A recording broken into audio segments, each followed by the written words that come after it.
To be smart. Roland Martin's doing this every day. Oh, no punches! Thank you, Roland Martin, for always giving voice to the issues. Look for Roland Martin in the whirlwind, to quote Marcus Garvey again. The video looks phenomenal, so I'm really excited to see it on my big screen. Support this man, Black Media. He makes sure that our stories are told. See, this difference between Black Star Network and Black-owned media and something like CNN. I got to defer to the brilliance of Dr. Carr and to the brilliance of the Black Star Network. I am rolling with Roland all the way. Honored to be on the show that you own. A black man owns the show. Folks, Black Star Network is here. I'm real revolutionary right now. Roland was amazing on there. Stay black. I love y'all. I can't commend you enough about this platform that you've created for us to be able to share who we are, what we're doing in the world, and the impact that we're having. Let's be smart. Bring your eyeballs home. You can't be Black-owned media and be scared. You dig?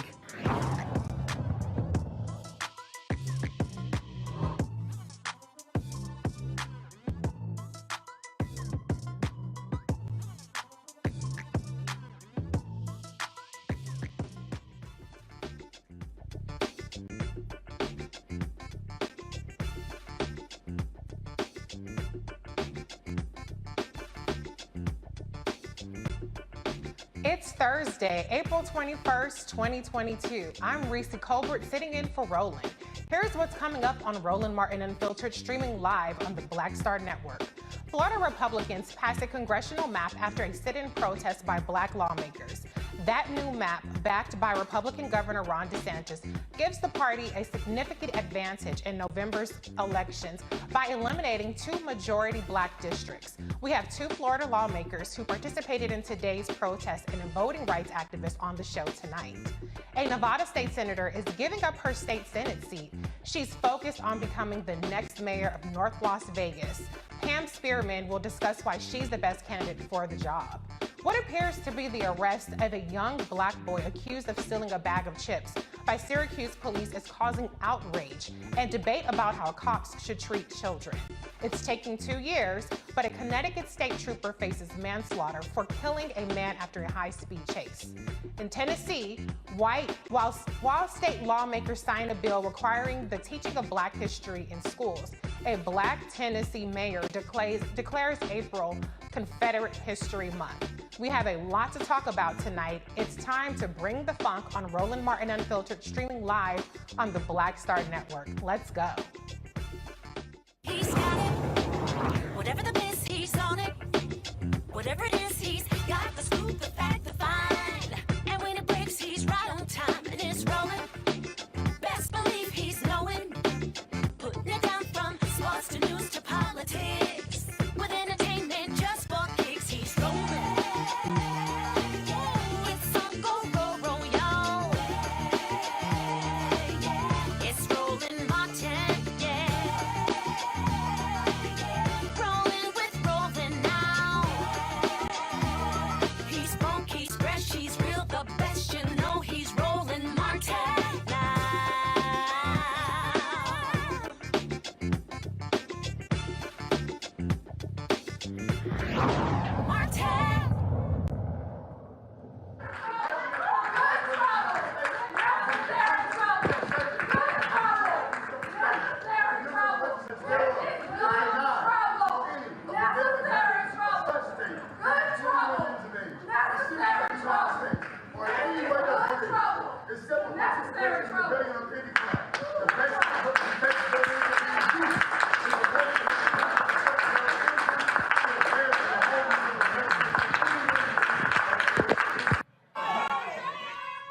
That was the scene today on Florida's House floor. Democrats shut down the special session to approve a new congressional map Governor Ron DeSantis demanded lawmakers pass. The new congressional map passed in a 68-38 party line vote. DeSantis' map carves up a Black-held congressional seat. Some say it will diminish the state's Black representation in the U.S. House and benefit Republicans. It now goes to the governor for his signature. Joining me now are Florida State Representatives Tracy Davis and Angie Nixon. Tracy and Angie, Representatives Nixon and Davis, I should say, thank you for joining us. You both were part of this demonstration today. Can you just give the viewers a little bit more insight into what led up to this fight and the implications of this congressional map now in Governor Ron DeSantis's desk? Yes, for sure. So first of all, thank you for having us.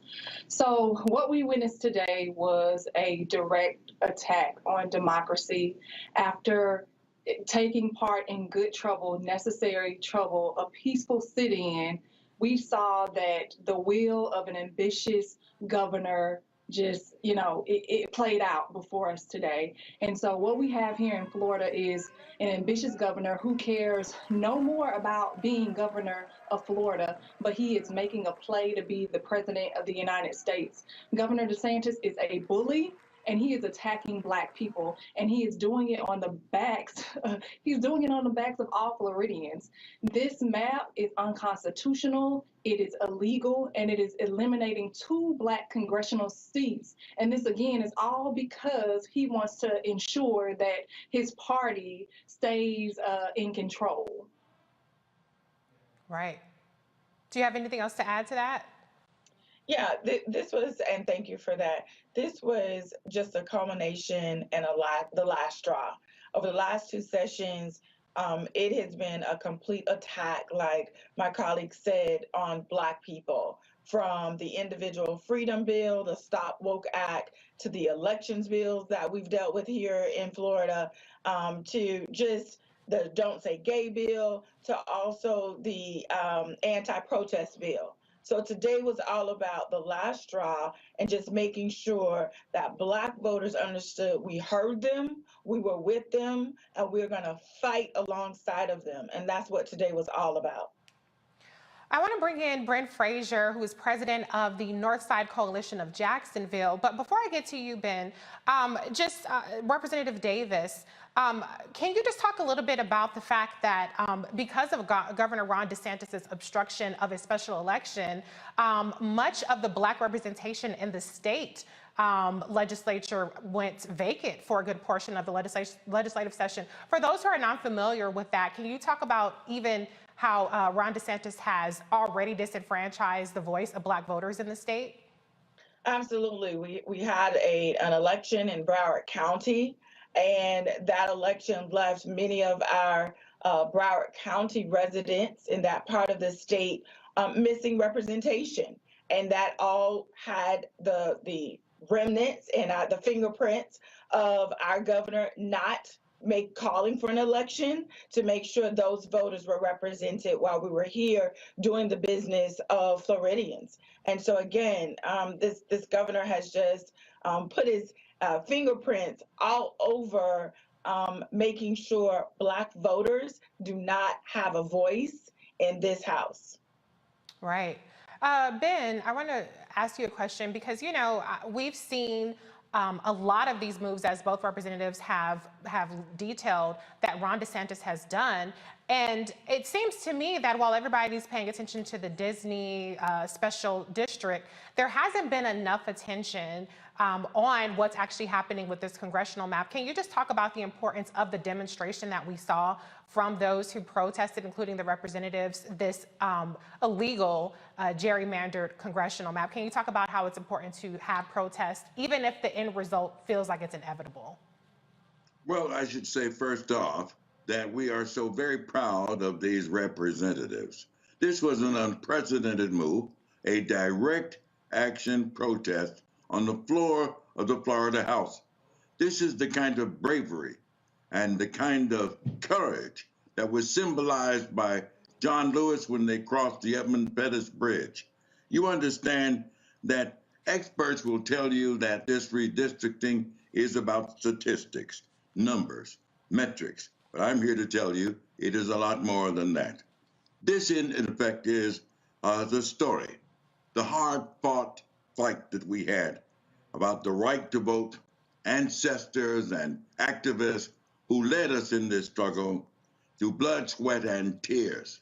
And what we have with these representatives before you this evening is history. They have accepted the baton in the relay race of history, and I applaud them for that. Now, let's talk about where we are with regards to this particular district. We constitute 17% of the state's population, black folks, 3.3 million people. We call Florida home. But here's what you've got right now. We're only able to affect 7% of the congressional delegation. We got 28 members in all, but 17% of the population, but we can only affect 7% of those who are on that congressional delegation. What this governor has done is clearly racist, unconstitutional. It is, in fact, anti-black and, in the very least, racially uninformed. Most of us will simply call it like it is. It's just plain old racist. This governor is leading the state backwards to a time when racial injustice was the law of the land.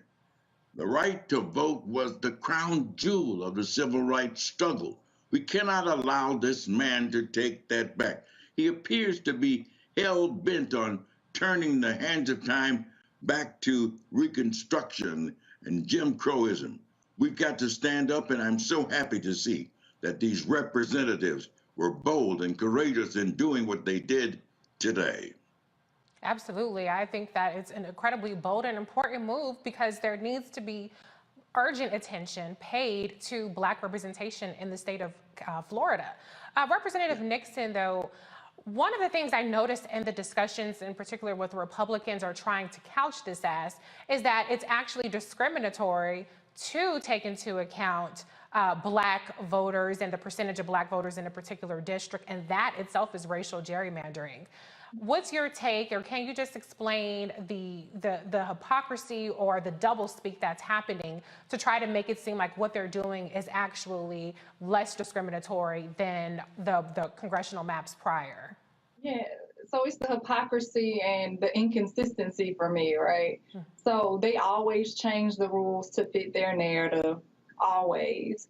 And the fact that they're using the 14th Amendment, which allowed our ancestors to have the right to vote, now to use that against us is a huge slap in the face. Look, at the end of the day, I could not sit idly by. We could not sit idly by after hearing from Representative Thompson, Representative Henson, two of our elders in this process who spoke about getting kicked and spat on, who had to drink out of colored water fountains, who got arrested for fighting for their right to vote. We could not sit by and allow them to have to go through the same thing they went through years ago. It makes absolutely no sense that I'm fighting for the same things that my daughter's great-grandmothers are fighting for. And I'm going to continue to push back. And again, everyone's talking about Disney. Let's be clear. The Disney issue is a real issue because it illustrates the fact that Governor DeSantis is a bully, and anyone that criticizes him or speaks out against him, that he's going to attack them, right? And so, yes, that's a real issue, but it was a distraction. It was to distract everyone from the fact that half of our representation as Black people is being eliminated, and that is not right, and it is unfair. And it just goes to show you, if he was to win president of the United States, which he's not, and we won't let him, this is going to show you exactly how he would govern us as president. And we do not want to go back to the wrong side of history. I refuse, like Representative Henson said on that floor today, I refuse to go back. Well, I hear that. And before he can get to president, he's on the ballot actually in the fall. And so that's one way to stop them. And you also cannot gerrymander the Senate. So, you know, there's a Senate seat that's up for election this year. So hopefully the kinds of advocacy and the protests that you all are doing will draw attention to the fact that there are still races to be won in Florida, and the implications continue to be incredibly great. But I do want to bring in the panel on this, if we could keep you guys for a little bit longer. Joining us, per usual, on Thursdays is Dr. Carr, Department of African American Studies at Howard University, Dr. Larry J. Walker, Assistant Professor of University of Central Florida, and Crystal Knight, Democratic strategist. Thank you all for being here. Crystal, I'll start with you. Do you have any questions or comments for our esteemed panelists tonight? Or guests, sorry. Okay, sure. Well, I think the first question I have is, what's the next step in this fight for against gerrymandering? Thank you for sitting in today on the state floor, but what's the next step in this process? Where do you all go from here? Thank you. That's the great question. So you guys have already said it. The next step, and like you've heard it, there was a map that we voted on. And it was a map that we referred to as 80-60. And that was a map that both chambers referred to, and we voted on because it retained our Black representation in Congress. And that is the map we want. We are demanding that is the map that is brought back. But other than that, we know we're dealing with a governor that's not pretty much going to listen to what we're doing. And that's why we were here today with the peaceful protest. So we're hoping and encouraging our folks that the only way to get rid of this governor and stop his warpath on the attacks of Black people is to make sure we are motivating people, encouraging them to get out and vote. That is the end result. That is what immediately is the next step for us. And let's be clear, right? So after he signs this bill, after he signs these maps into law, there's going to be lawsuits. Yes. And so don't think for 1 second that that's not going to happen. But of course, that takes time. And so we know folks are probably going to have to run on these maps. But when they run, we need to show up to the polls to make sure they are not elected. And that is what we're going to do. We're going to have, this is just really an opportunity for us to galvanize our base. Governor DeSantis has continually thrown out red meat to a base, which came in the form of unconstitutional, illegal laws. Listen, let's be clear. This was not the only illegal law and unconstitutional law that the governor has pushed forward through this legislature. And so we're going to continue to highlight that and galvanize our base, because I believe if we do that, that we will win.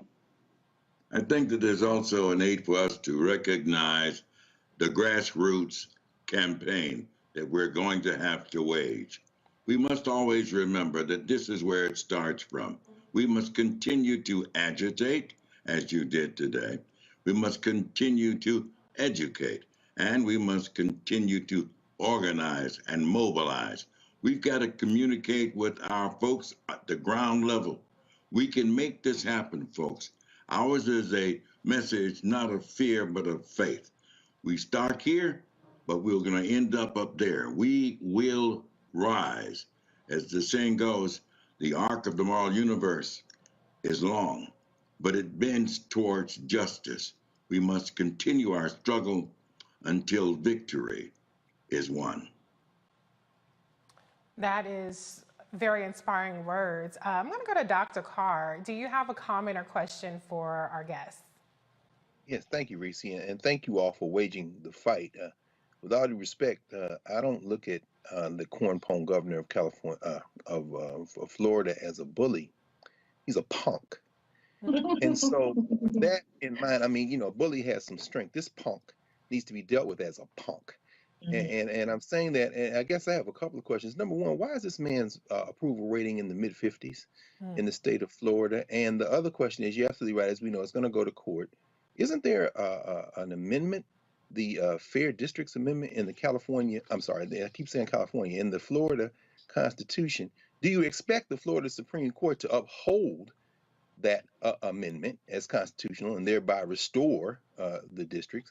And do you expect the Supreme Court, as you say, they're going after the 14th Amendment, to uphold these racist maps by the White Nationalist Party and the punk governor of Florida? Dr. Carr, that was a lot.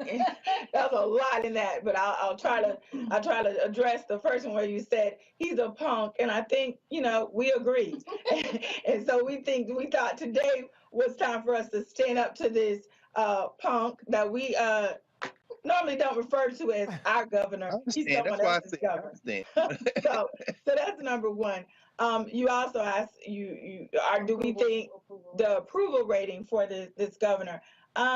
We know Florida is not racial, right? It's not a blue state all the time. Florida is the South. Florida is the South. People think South Beach, but it is the South. It is a red state. South. Yeah, it's a red state. So it's Republican led, and so we are dealing with a Republican led legislature. So that's why his approval rating is so high. But everyone has to be knocked off that pedestal every once in a while, and that's what we intend to do. And as far as the courts, we know this is going to be litigated. We actually know this is going to be several lawsuits, but the courts have not necessarily been friendly when it comes to democratic outcome. So we don't necessarily hold a lot of faith in the courts, but he did ask them for an opinion, and they did at earlier in this year refuse to give it to him. So they will push back from time to time. But fair districts was something Florida decided on in 2010. It is our job as legislators to hold up what the voters wanted, and we are doing that. And today was an example of us listening to our voters, hearing what our voters said, and we stood up to the punk. And look, so the main reason all of this is happening is because in 2018, a Black man came so close to becoming governor of Florida. And Governor DeSantis, they governor, somebody's governor, he ain't my governor. Governor DeSantis is so fearful of losing power, and he realizes how close that election was. And so, again, I know it sounds we sound like a broken record, but it's real in regards to the fact that we are going to motivate voters. The only way we can get out of this is if we turn our people out to the polls. We are able to retain judges or to get rid of judges by voting for our state Supreme Court. And so that's what we're going to have to continue to push people to do, to get out and vote. I think you're hitting the nail right on the head, Representative Nixon. We're going to have to begin to educate voters, register voters, and get people out to the polls in a way that we never have before. But also, let's look at this from a greater perspective. Florida is now the epicenter of this focus, this red meat, Republican extremist, radical base that is being appealed to. We need folks who believe as we believe to join us here in Florida to fight this fight. We're calling on people across this country to join us as we mount forces to fight these people who are trying to continue attacks on blacks. We've got to stop it. It's unfair. It's unjust. It's simply not right. This governor is trying to lead us backwards and trying to turn back the hands of time. We need your help wherever you are. Join us here in Florida to help us fight this fight. There definitely needs to be an all-hands-on-deck situation because this is the blueprint. We know with Republicans, their behavior escalates. They follow each other's lead. Governor Abbott down in Texas started off with the most extreme gerrymandered map, and then Ron DeSantis said, hold my beer, I will raise that. So we definitely cannot allow this to stand in any states because then it only further emboldens them. Dr. Walker, last question from you before we have to go to a break. Yeah, really quickly here. I think Mr. Frazier hit on it in terms of Florida being the center of culture wars. And I wanted to ask the state representative, first of all, thank you for your commitment to democracy. But I also want to ask you in terms of like GOTV, efforts, right? So this is happening. Florida is the epicenter. What are you hearing at the federal level in terms of some of the support you're going to receive for the elections this year that we know are very important in the state? I guess I'll take that because I work in I work in campaigns and with organizations, just trying to drive out Black voter turnout. So in all honesty, folks have been a little hesitant because they, of course, have, as you all stated, have saw his approval ratings. However, I think because of what we did today, and I think because we're gaining traction and folks realize that we're going to be out in the streets with the people, we are no longer being politically correct about things anymore because our lives actually do depend on it. I think we're going to start getting some funds down and some resources to come to our area. And so we are super thankful for that. I've gotten some phone calls. I have some meetings already set up next week. And so I think, again, I believe, I know that we will win if we come together. And everybody, all hands on deck, send us some funds and make sure we're able to turn our people out so that we can stop DeSantis here. Again, he is making a vie for president of the United States, but in order to thwart that effort, we need to stop him in November from being reelected to the governor's mansion. Hey, listen, Black voters matter, and we're going to drive that point home to this state and this country. Black voters matter. I know that this is a combination of three panelists that have elections and campaigns in our background. So I came from the elections office, Rep. Nixon came from campaigns, and we have Ben Frazier on board that knows how to rile everybody and get that energy going. So you have a trio right here that's definitely about driving the vote out. Oh, please reach out to us at northsidecoalition@gmail.com. Representative Nixon, Dr. Carr wasn't shown on camera, but he gave a good, cheer, because he likes the gloves coming off. He likes we're not going to be PC, so you got a cheerleader. And Dr. Carr, and I noticed during the session that the person who was facilitating the session, I believe the leader there, was kind of lecturing on decorum and things like that, but where's the decorum when you are disenfranchising and essentially relegating Black citizens to second-class citizenship? So spare us the lectures, spare us the speeches. Until you do the right damn thing, we don't want to hear anything coming out of you. Period. Period. Period. Period. Food. Yes. 14-year-old says.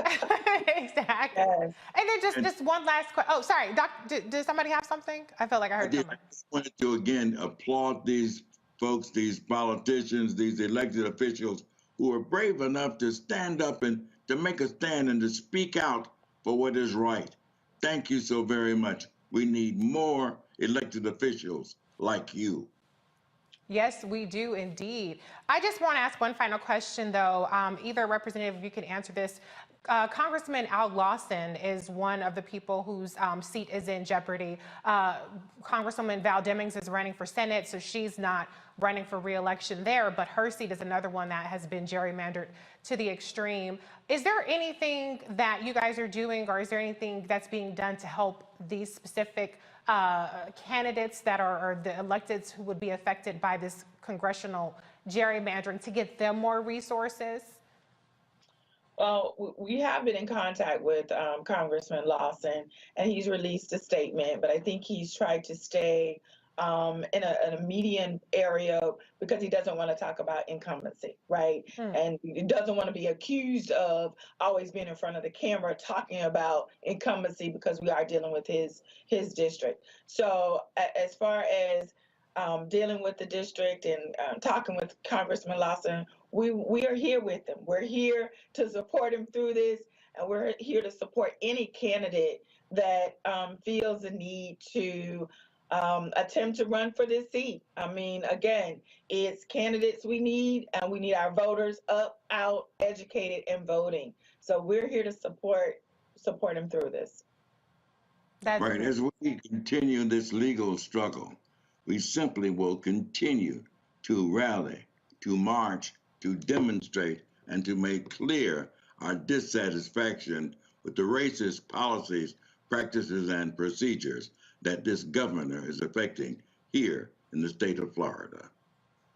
And one thing would be great is to prove to Ron DeSantis and to these Republicans that you can gerrymander Black folks out of districts to where white folks are the plurality or whatever, but Black people can compete even if it's not a predominantly Black district. So hopefully they'll be proven wrong, that people like Al Lawson or whoever runs for the new district that's Val Deming's seat will be redistricted to. Hopefully that we can prove to them that they're gonna have to try even harder, because we can still compete anyway, regardless of what kind of roadblocks they put up. So thank you all for being with us. Ben Frazier, thank you so much for your advocacy. Representatives Davis and Nixon, thank you for your fearless leadership today, along with all the folks who protested and drew attention to this that I don't think would have been there but for the protest that you staged today. So thank you so much for being with us. Have a good one. You too. We have a lot more to talk about. You're watching Roland Martin Unfiltered on Black Star Network. We'll be right back.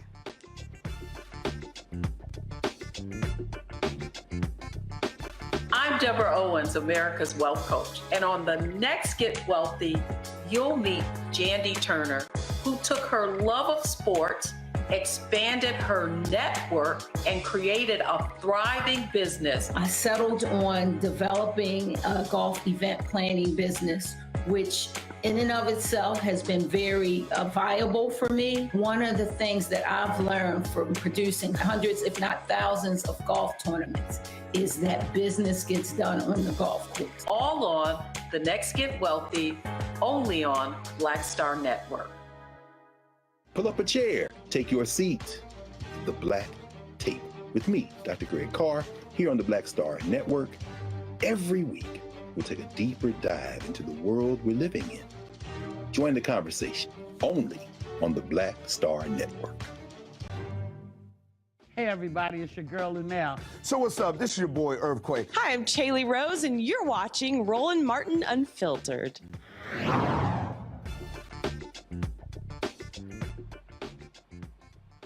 Midterm elections are approaching. Also on those ballots will be state and local government races. In Nevada, State Senator Pat Spearman is running to be the next mayor of North Las Vegas. Her platform consists of issues surrounding economic development, healthcare, and the LGBTQ community. She joins me now from Las Vegas. Welcome to the Roland Martin Unfiltered Show, Senator Spearman. Thank you for being here with us tonight. Oh, thank you, Reese. It's a pleasure to be here. And, you know, I was listening to the last segment. I'm fired up. Yeah. I'm fired up. Yeah, we got work to do. Yeah, absolutely. So I want you to set the stage for the viewers out there and just tell us the state of the race down there in North Las Vegas. I know that there are some interesting things that people will be interested in. Like, for instance, you have an all-Black field of candidates that are running to be what would be the first Black mayor of North Las Vegas. Another interesting part is that the current mayor is actually a Democrat who changed his party affiliation to Republican to run as a Republican candidate for the governor race down there. So tell us a little bit about the state of the race in North Las Vegas as you see it today. Well, thank you. It is quite interesting, and I think probably one of the most interesting aspects of this race is that the only demographic that is in the race are Black people. There should be sure there are some really nice people in the race. I just have a real different opinion than the other 6, I think it might be 7. I believe that I really am the most qualified for the race. Let me say a little bit about the current mayor changing parties. I look at it like he simply took off the mask. He realized that October 31st was long gone and took off the mask because most people knew already that he was indeed a Republican. As a matter of fact, he is the one that was in the seat that I won outright in 2012. And Democrats rallied around my candidacy then because they wanted, quote, a real Democrat to represent them. The race that we have now is myself. There is a city councilwoman who's in the race. There are a couple of veterans. And then there's someone who is an entrepreneur. And as I said before, all of them are good people. I just have a difference of opinion in terms of their qualifications versus mine. I know that not only am I ready on day one, but I've got the kind of vision I know that I can cast and get people to come on into this tent, if you will, so we can move our city forward. For years, North Las Vegas has really been kind of like a stepchild of Las Vegas. There are more than 40%, 42, 43% of the households here who are either service workers or members of some type of a union. Yet, when you look at what happened during COVID, North Las Vegas residents were hit really, really hard. And there have been some opportunities to help the people who lost their jobs, who were downsized, people who are losing homes, people who can't pay the rent, all of those sorts of things. There have been some opportunities to do that, but the current administration has chosen not to. And recently, not only have they chosen not to do something in COVID, but there is a real issue with one of our historically Black communities. It is a community that was established when segregation was here in Las Vegas, and that is Windsor Park. I had an opportunity to walk and talk to those people who are over there, to the residents over there. They simply want to hang on to their homes. These are people who live in the house that their grandparents bought. These are people who live in the house that their great uncle or aunt bought. These are the people who look out across the street and they see this is the street where they had their Easter egg hunt. That's where they played stickball, all those sorts of things. And what has been happening is that the city has determined that they want to use Windsor Park, a current neighborhood. They want to use that and turn it into a light industrial zoning. And the people there do not want that. And this has been happening for years, Senator Dina Neal, one of my colleagues, God bless her, she is, I tell people, she's probably the only one that I know that can go to a knife fight with 7 rubber bands and still win the fight. But she's been fighting for the people of Windsor Park for a long, long time. And she made me aware of it sometime last year. This has been going on a long time. There has been benign neglect. There are homes that have literally fallen apart. There's street lights that are out. There was trash in the streets that the city never removed. There are graffiti. There's graffiti on the walls, et cetera, et cetera. Yeah, I mean, you just go on and name it. Historically Black neighborhood, and now the city wants to close it down. I hope that some of your viewers are listening, and I really hope that they will begin to have some type of a campaign to help the people of Windsor Park save their neighborhood. And if they will do that, I believe we can make a statement, not just to this current administration, but to future administrations. Look, take your hands off of our history. It's not about the money that you plan to offer us. It's about the memories. These are people who worked hard to get the homes that they have, and I'll be doggone if you're going to just come in and say, we're going to erase you and we're going to put up light industrial, whatever that means, Yeah. I'm sorry, I'm on a soapbox because I really feel bad. I feel poorly for the people because right now they have no voice. The person who should be representing them has said nothing, As a matter of fact, has been by default, has been complicit in her complacency. And does that person happen to be somebody that's one of your competitors, or how does your position in terms of supporting Windsor Park, this historically Black neighborhood, track with your opponents in this race? I will say this: if you show me what you've already done, I'll know what you're getting ready to do. And if you have neglected the neighborhoods, the historically Black neighborhoods that are in your ward, if you've already done that, why should we turn the keys to the city over to you so that you can do that en masse? And that's all I'll say about that. Okay, noted. That's a valid point. You know, when you're talking about, issues of economic development, to your point, that can be a double-edged sword, particularly for Black neighborhoods, because they like to bring in economic development, but sometimes it's at the expense of the property values, sometimes taking over the properties, whether it's infrastructure or any number of things. Can you talk a little bit about your economic development or your economic priorities for the city of North Las Vegas, and how does that take into account issues of equity for its citizens? So North Las Vegas is the only city in Southern Nevada that is not landlocked. We have several hundred acres that has been undeveloped. There is a part of the acreage that is just north of the city called Apex. Economic development for me means to diversify using apex, using the land that is already there, not going in and tearing down neighborhoods. We have a company, Air Liquide, which is a hydrogen fuel cell company. They're headquartered in Paris. They're already out there. We have Neuro, which is an artificial intelligence company that I'm sure the people who are in Houston, I know that you've seen that. So we have an opportunity here to look at an ecosystem, an economic development ecosystem. Those plants are already here. But here's what I intend to do as mayor. I want to look at those other industries that are on the periphery and invite them to come. And listen, Reese, I'm not just talking about it. I've been about it. I can pick up the phone and I can call people that I've met while I've been in the Senate, from national to international. I can pick up the phone and I can call people who I've worked with when I worked on my doctoral degree, and my research was in global energy policy. So I'm not just talking about something that's out there and we can never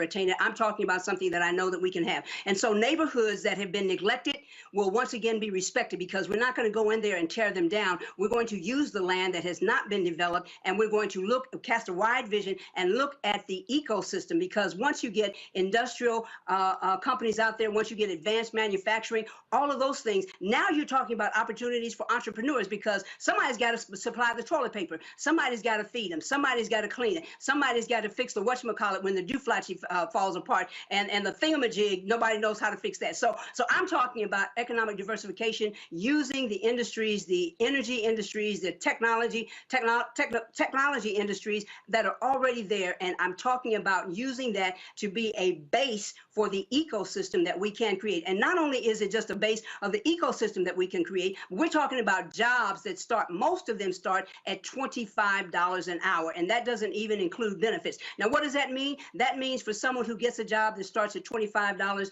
an hour and they have not included benefits in that, once you add on benefits, now you're talking somewhere close north of $35 an hour. That's one of the things that the people here in North Las Vegas crave. That's one of the things that they deserve. And I believe that within the Spearman administration, I believe that we can do that. And it's not just about me doing it. It's about me gathering everybody together and saying, this is the basis of the vision. Will you come and help me fill it out? Will you come and help us make sure that we have hit every corner, every cranny, we want every voice, every person, every neighborhood involved in this. And this, make no mistake about it, is an election of transformation. Yes, the very next mayor will be Black, but Black is not the only thing that we ought to be looking at. We ought to be looking at the person who is most qualified, the person who's already done the job, the person who comes with the receipts. And oh, by the way, it's not just the receipts. I bring the cash register with me too. And so we're talking about someone who on day one can get in that seat and sit there and make sure that we move forward. Now, Risa, let me say this, because I was listening to the panel before me, and we're talking about what's happening in Florida.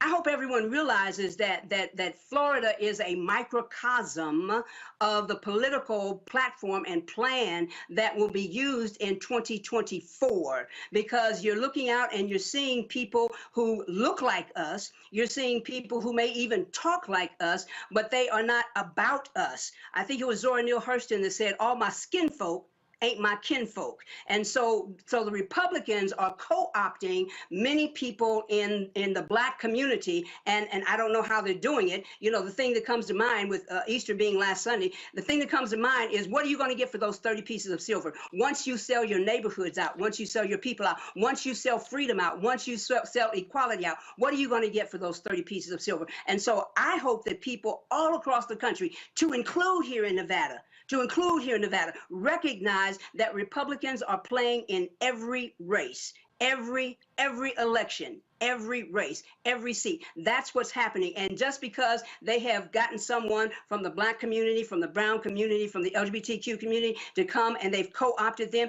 just because they talk like and they look like us, all my skin folk ain't my kinfolk.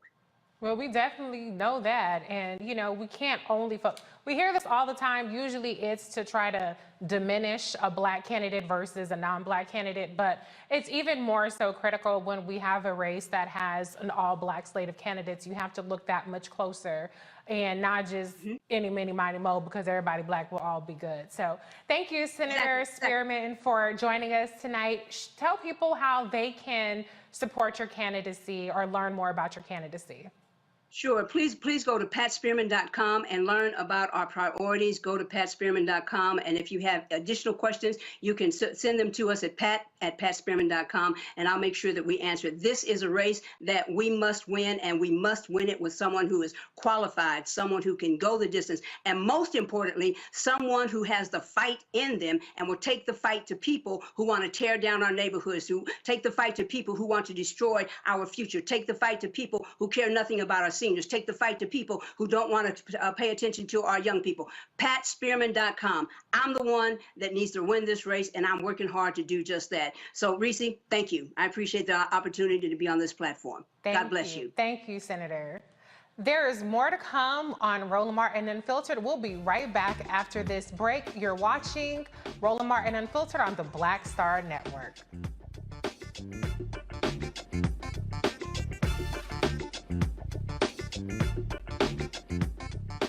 I'm Dr. Jackie, and on A Balanced Life, it takes a village to raise a child, and truer words have never been spoken. If you're raising a child, you know that it's a blessed challenge like no other. Even more so if your child has a disability. We'll talk to parents and our expert panelists about the best way forward for your child to help you maintain your own sanity on A Balanced Life with Dr. Jackie on Black Star Network.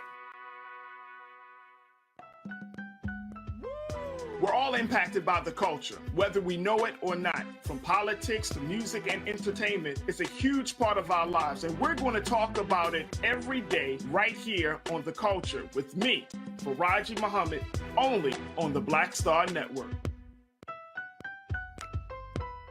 Hey, I'm Arnez J.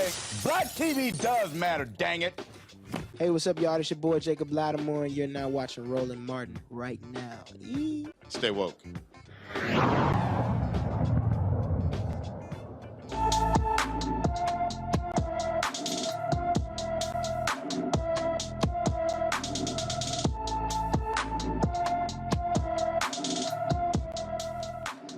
Zakaria Green is missing. She is 5'2". She weighs 135 pounds. Her hair is black. Eye color is brown. She's missing from Los Angeles, California, and she's been missing since September 9th, 2021. The 18-year-old Los Angeles native, I already read all that information. So if you have any information about Zakaria Green, you should call the Los Angeles Police Department at 877-275-5273. A viral video sparks public outrage showing Syracuse police seemingly arresting a young black boy for allegedly stealing a bag of chips. Take a look. What is y'all doing? What are y'all doing? What is y'all doing? Guess. Take a guess what I'm doing. Hey, he look like a baby to me. Why you? Guess what I'm doing. I don't know what you doing. I just see you snatch him up off the. So what? So what's going on then?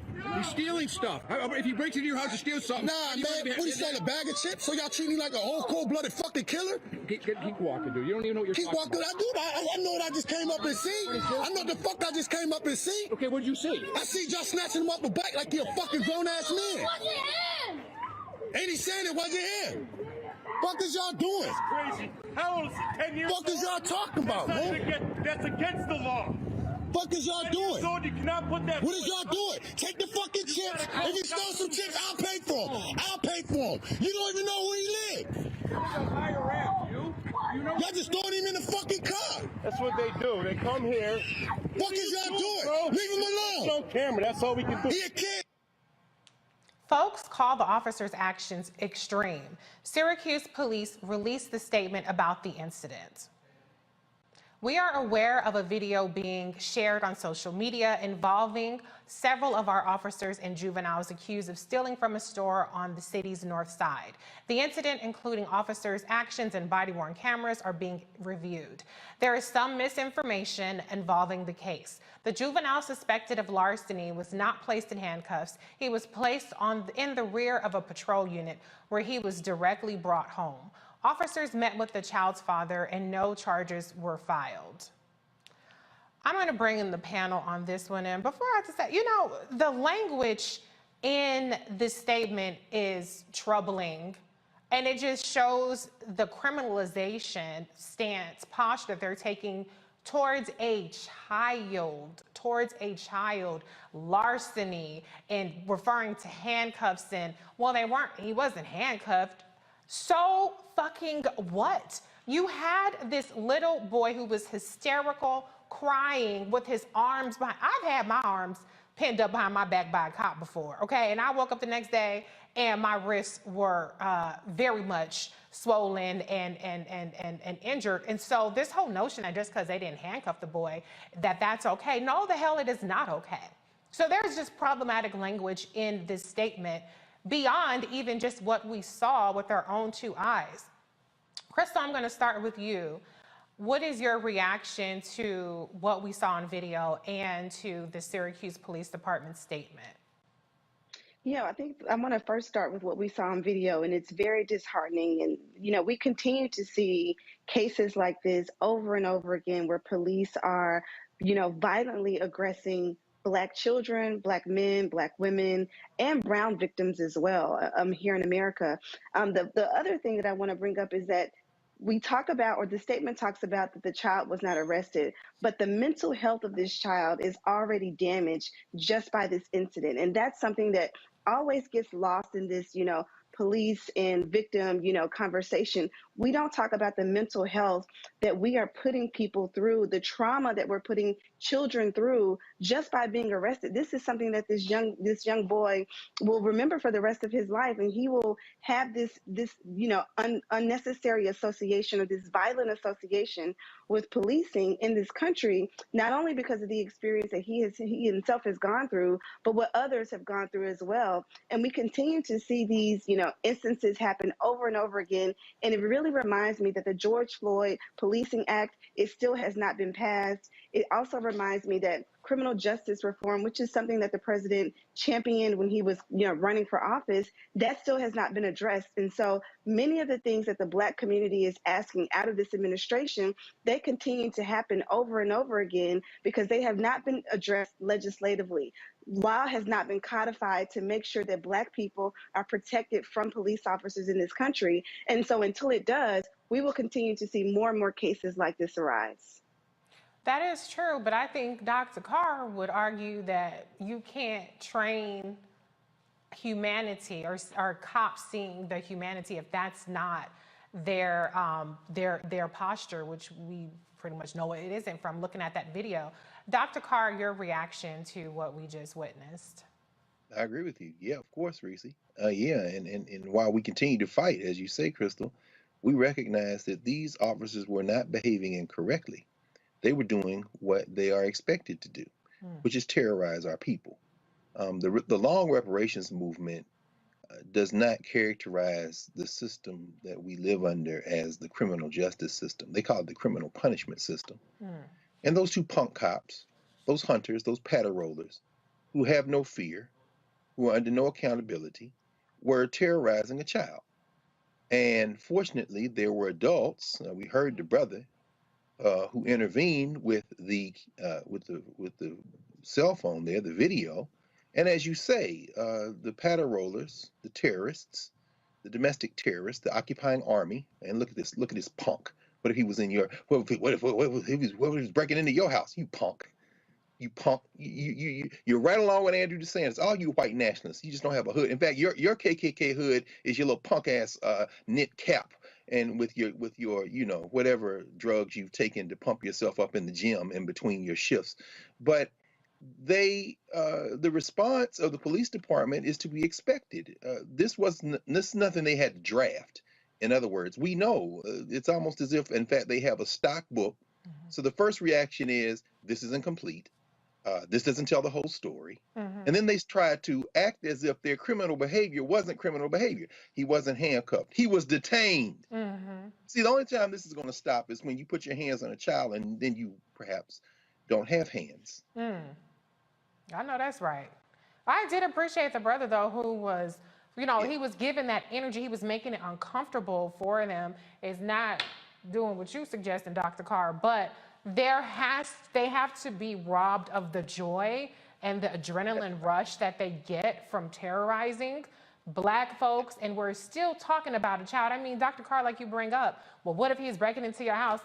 I might grab a switch, or I might grab a belt and whoop his ass, but that'll be, you know what I'm saying? Like, I would call up his parents. Where's your mama at? Where's your daddy at?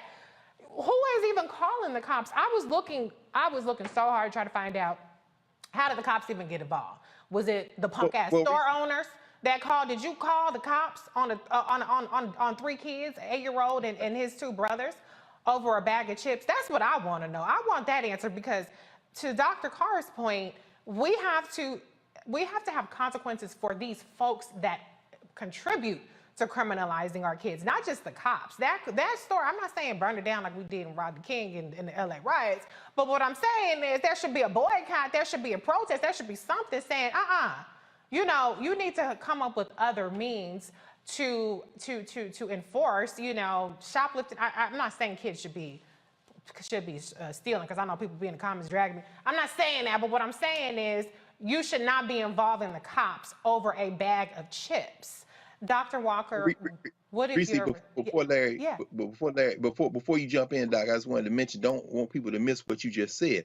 Had it not been for that brother, had it not been for that intervention, we'll never know whether or not that little boy would have been returned home.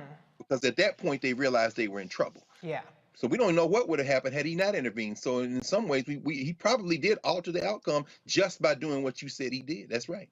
You're absolutely right, because we saw a boy who was obviously hysterical, but he was alive when he got in that cop car. The gentleman saw him get, ripped off the bike. He said chips flew everywhere.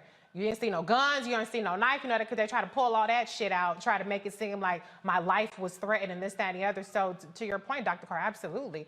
That could have saved that young boy's life. And I hate to even think about that as a scenario, but you're right. Dr. Walker, your response.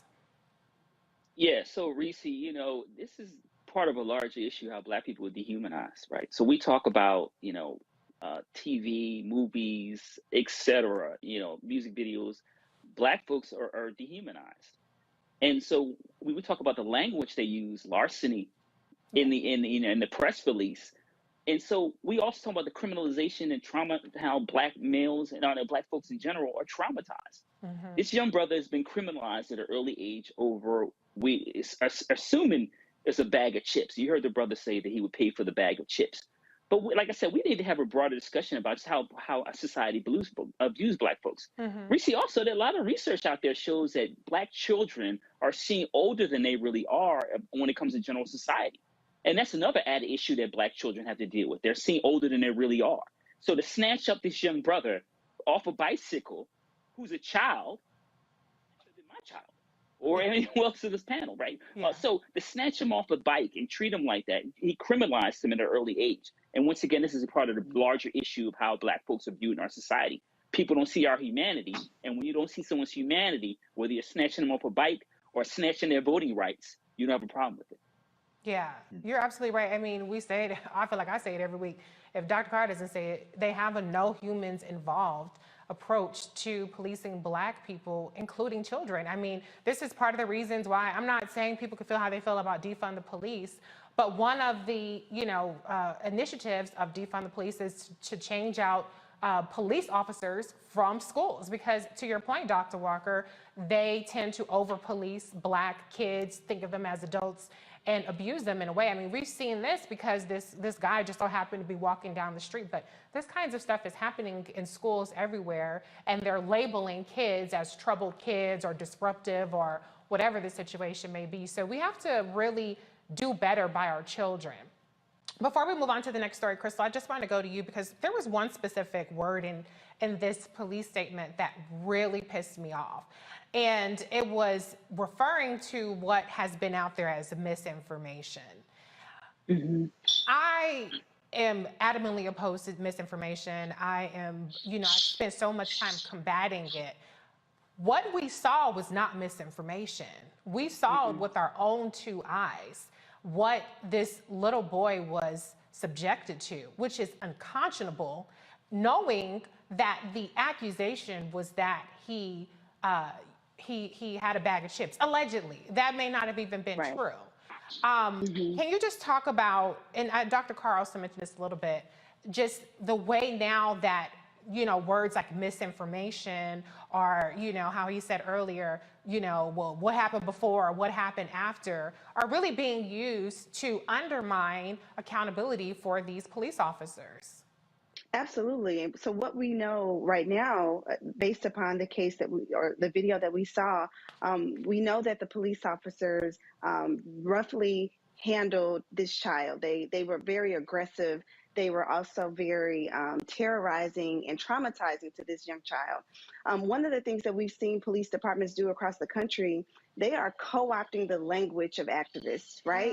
So they're co-opting this whole notion of misinformation and disinformation because it sounds good, it's catchy, it's the smart thing and the savvy thing to say right now, but there's no misinformation or disinformation in what a video has shown. And so what they're essentially saying is, are you telling me that my eyes are lying based upon the video that I saw? And so we continue to see police departments do this because they're protecting the blue. That's one of the things that's embedded deep into the culture of policing in this country, is that they protect their own. And even when they're wrong, they tell you that something is right or something is wrong to make you believe over and over again that what you saw wasn't true. And so we've seen this happen throughout history. We saw this happen in 2020 with the big lie. If you continue to repeat something, if you continue to state something over and over again, people will begin to question, well, did I really see what I saw? Is it really true what that thing is? And so that's why they use that term. And it's no coincidence that they use it. They're using it on purpose because it's a language that we are hearing activists and people who are quote unquote progressive use about misinformation and disinformation. They're now just using it against something that was illegal that they did. You're absolutely right. I think that's such a good point about how they are co-opting the language. You're co-opting the language of activism. So you're hearing what they're saying, but you ain't doing a damn thing better in what they're demanding. So they need to work on that part. But let's move on to our next story. In Connecticut, in Connecticut, a state trooper is charged with manslaughter for the 2020 fatal shooting of a Black man. Trooper Brian North turned himself in to the state inspector general Tuesday night. North fatally shot Mubarak Suleiman in January 2020 after a high-speed chase. Suleiman was still in the driver's seat when he was shot. North posted a $50,000 bail, was placed on paid administrative leave, and his police powers were suspended. The Inspector General's officer's report said the shooting was not justified, even though North had told officials that he feared Suleiman would attack other officers with a knife. In Ohio, a former police chief pleads guilty to trafficking machine guns. Dorian LaCourse entered a new plea agreement to 3 charges: conspiracy, making false statements in records, and making false statements to the ATF. He helped 2 Indiana gun dealers sell machine guns from 2015 to 2019. LaCourse initially pleaded not guilty in 2021. The other 2 men involved also pleaded guilty. I'm going to bring in the panel before we go to a break on these stories. Starting with you, Dr. Carr. We see the gambit, at least 2 stories here, where there is some accountability, maybe potentially at least some charges for some police officers. The one thing I want to point out, though, for the Suleiman case is, nobody can argue that he probably shouldn't have been involved in a high-speed chase.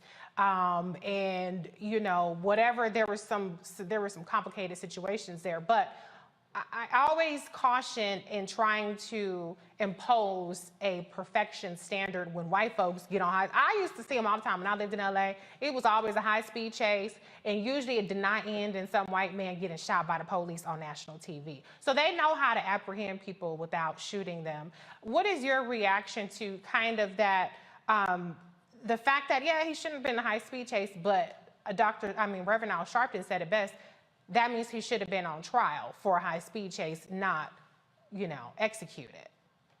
That's absolutely right. Well, Reese, I think you've articulated very succinctly and cleanly the standard by which we can measure progress.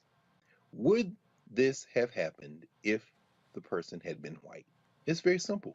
And you're absolutely right. I mean, I think about young people, like my students, and, you know, the young people who scour the internet and post video after video on social media of belligerent whites in full-blown fistfights with the police.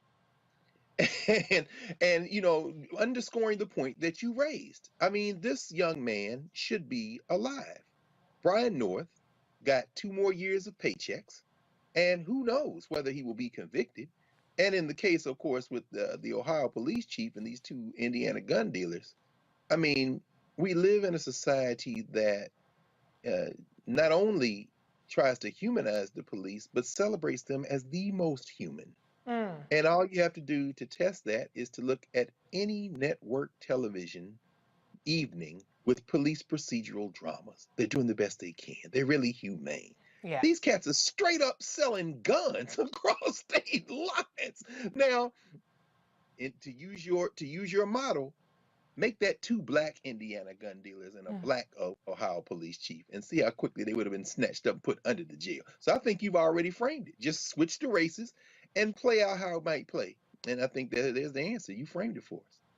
Yeah, Dr. Walker, speaking of, you know, the fact that they were trafficking, these officers were trafficking guns, we have this movement now where we're seeing rollbacks on some of the criminal justice or criminal system reforms, because we cannot deny there is a rise in crime, still historically low compared to other periods, but we had several mass shootings Easter weekend of people cutting up in the malls, shooting people all across the country. So we have people who are rightfully concerned about gun control, or about, you know, the increase in gun violence, and Republicans in particular use this to tout, you know, basically how Democrats need to be voted out, et cetera, et cetera.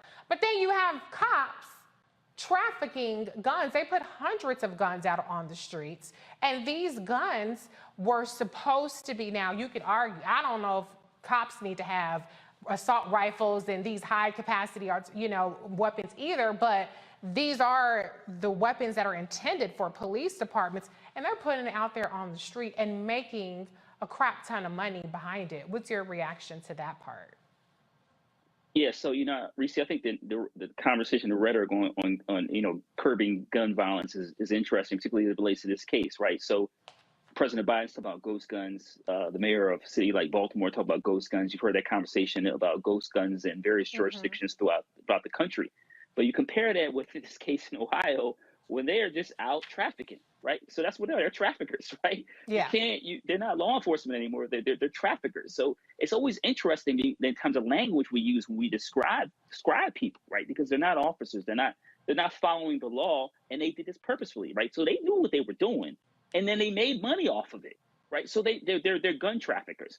So I think, once again, when it comes to these kinds of issues, first of all, like I said, we had to talk about police reforms, right? So we've been talking about this for years, and we talked about it. My colleague talked about it in the last segment in terms of some of the police reforms.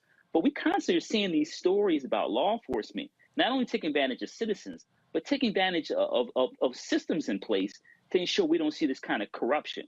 That's the other word we should be using, is corruption. And I think that when it comes to Democrats in particular, when they talk about some of the language that we use, we have to be more purposeful in calling what it is. Call it corruption, call it, you know, they're trafficking in guns, and it's contributing to violence in our area. So we got to say that, because it's really important to use that language, because what's happening is frequently they're not using that language. And once again, like I said, these kinds of issues, if we're not talking about it on this platform, who else is talking about what's happening and talking about calling out this corruption? And also, obviously, the killing of the brother in Connecticut. We've been seeing this kind of violence on these videos for the last several years. Really, I go back to 1960. We saw it in black and white. Now we're seeing it in terms of how black folks were treated. We're seeing it in cell phone videos.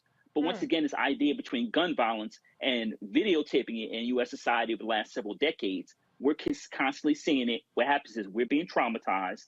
Folks are being killed. But we're not sending solutions by policymakers because they don't see our humanity, as I said earlier. Yeah, you're right. And I want to pick up on that point, though, which you made about, essentially messaging, right, about how Democrats are not talking about corruption and things like that. Because I know for damn sure if somebody, burns down a Target in a Black Lives Matter rally, they make it seem like all of Black Lives Matter is Antifa and burning down Targets and black people are looting and they're violent. But then you have cops that are trafficking guns and it's a few bad apples. So we definitely lose the messaging war or the conversations about really moving the needle and talking about how widespread this kind of behavior is, because essentially they use their position to gain access to something that they weren't supposed to have. So what other kinds of things are these cops getting access to? And then they're profiting from it by selling it for exponentially more money. But Crystal, I want to go to you. I don't know where you stood. I'm not trying to start no mess because I know I'm probably on the island over here. I don't know where you stood on Jussie Smollett and his, conviction, all that stuff. I'm not trying to relitigate that, but 2 of the charges that these officers are facing are making false statements.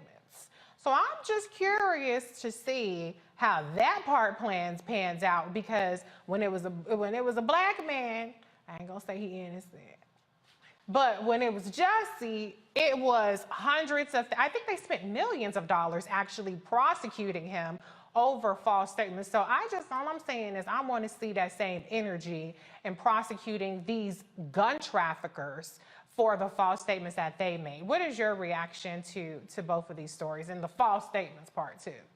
Yeah, well, I want to first address the gun trafficking charges and just say police are not, or this case about this police officer trafficking guns across state lines, I'm not surprised by that. I don't trust the police. I believe that they're not only gun traffickers, but they're drug traffickers, they're sex traffickers as well. And so we don't hear about those stories, maybe not as often, but they're absolutely planting drugs on victims and then locking them up for said drugs, taking those drugs back, taking the drug money back, and just washing and rinsing. Wash, rinse, and repeat. That's what they're doing. A lot of police officers, a lot of police districts do that across this country. And you know why we don't hear about it? Because they protect their own, which is something that we've been talking about over and over again. And so it's nice to see this one case where it's being highlighted about gun trafficking, but I want to talk about the sex trafficking. I want to talk about the drug trafficking and the illegal money seizures that they're using. And a lot of these officers are also using the drugs that they're also seizing from these folks who are selling drugs. So that's a whole nother, that's another subject and topic. But I think as it relates to what happened with Jussie Smollett, that case is troubling. It's challenging. Obviously, I was actually on this platform speaking about it. And I think, whatever has played out in the case, that is absolutely what it is and how it's played out, regardless of if you believe Jussie or not. It's unfortunate if he were to make up that entire thing, but he has been, sentenced and held to a court of law. I think what we saw in Chicago, we saw prosecutors really make an example out of him. We saw prosecutors spend millions of taxpayer dollars trying to bring down a black man, when really what they should be doing is focusing on the education system in Chicago. What they should be doing is focusing on the high crime that they have in the city of Chicago. And so I'm not here to make any excuse for Jussie's behavior. I think it was inappropriate. I also think 2 things can be true. You can, you can prosecute someone for something that they did that was wrong. You can also hold your own accountable. And so as it relates to these police officers and what's happening in these other states, they need to be held to the same court of justice that Jussie was given. So give these officers the same money time, attention, and media that you gave to Jussie. So those are my feelings as it relates to this. We here, girl. That's all I'm saying. Give it the same energy. Let it be new. Everybody, CNN, MSNBC, breaking news. Let's give all that energy. But we talking about it here too. But I do. And let there be Saturday Night Live skits about it as well. Hello. We can't forget about that. Exactly. Come on. And that's how these people are disgraced, and they make all cops look bad, all that stuff. But before we go to the break, I just want to absolutely highlight the fact that you're talking about sex trafficking and drug trafficking. And these are real things. And in Chicago, they had black sites where they were having illegal interrogations. The problem, though, is who's going to investigate the cops?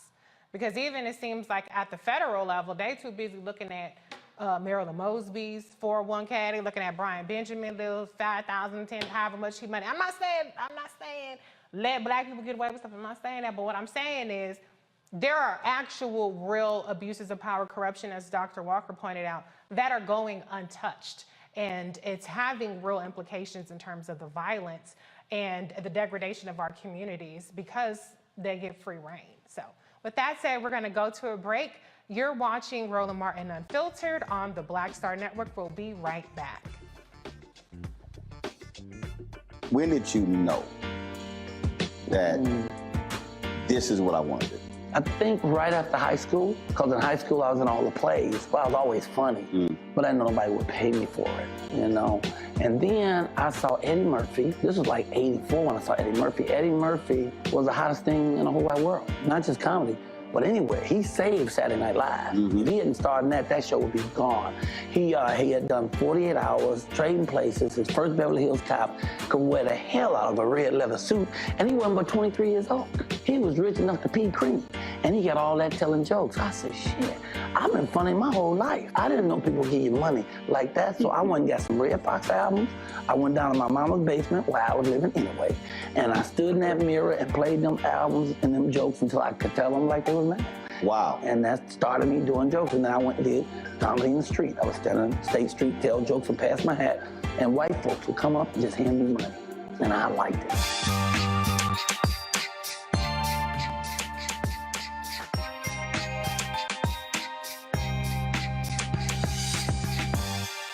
Pull up a chair, take your seat. The Black Table with me, Dr. Greg Carr, here on the Black Star Network. Every week, we'll take a deeper dive into the world we're living in. Join the conversation only on the Black Star Network. Hi, I'm Eric Nolan. I'm Shantae Moore. Hi, my name is Latoya Luckett, and you're watching Roland Martin Unfiltered.